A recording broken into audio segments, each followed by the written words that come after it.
Indeed, we were off to Chiang Mai, Thailand's second largest city and the largest in northern Thailand and the capital of Chiang Mai province. It attracts around 5 million visitors each year and is a major tourist destination for local and international tourists. To get here from Chiang Rai, you can catch a bus or go by air as we did. There are several airlines to choose from. We chose going with Khan Air. They are a small aircraft to enjoy the view up top, but there are larger planes available if you're not comfortable with confined spaces and a panoramic view of the entire plane and outside, including the cockpit.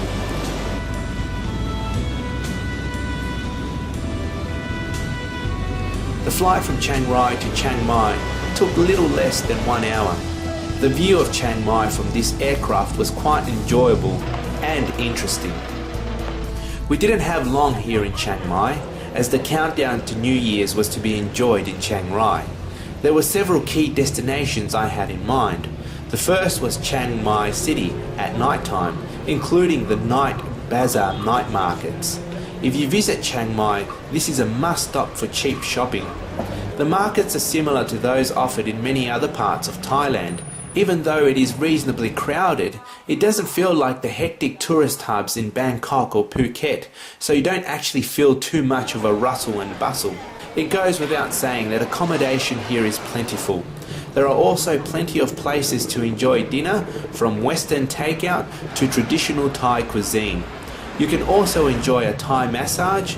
There's access to internet cafes, tour guides and transportation to keep you entertained.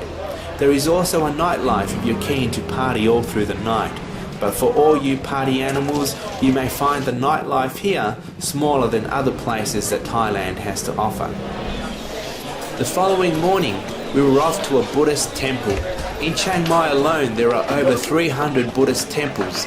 So I headed to not just any temple, rather to the city's most famous temple, being the Wat Pratat Doi Suthep temple. Doi Suthep being the name of the mountain it is situated on. To get to the temple, you need to walk 309 steps to the top. The temple is not far from Chiang Mai city, in fact only 15 kilometers away. This place is a key tourist attraction and for me a must-see destination. This is a place that is highly respected by locals, and awareness of cultural norms and practices would go a long way here. This includes taking your shoes off in certain places and not wearing revealing clothes. This temple has a rich history dating as far back as the late 1300s, where it is said the temple site was located and the first chedi built. The road to the temple was first built in 1935. Today, there are many more additions to what the temple would have looked like hundreds of years ago. The largest copper-plated chedi or chedi, depending on how you pronounce it, is the holiest area in the temple, and I couldn't help but observe people worshipping here. Many locals and people from afar travel here to worship and to meditate or reflect on life. You can also put coins on a sacred wall type feature for good providence and just to appreciate the rich culture and diversity that exists here. There are plenty of Buddhist shrines, statues, relics, bells and pagodas. You can even see a model of the Emerald Buddha and even some Hindu figures too.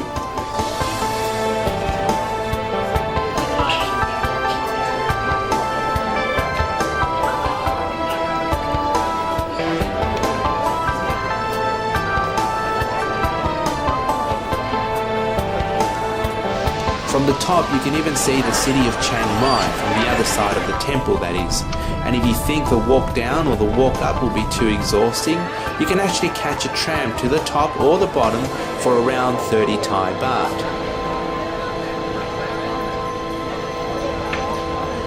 For me, this place was worth visiting.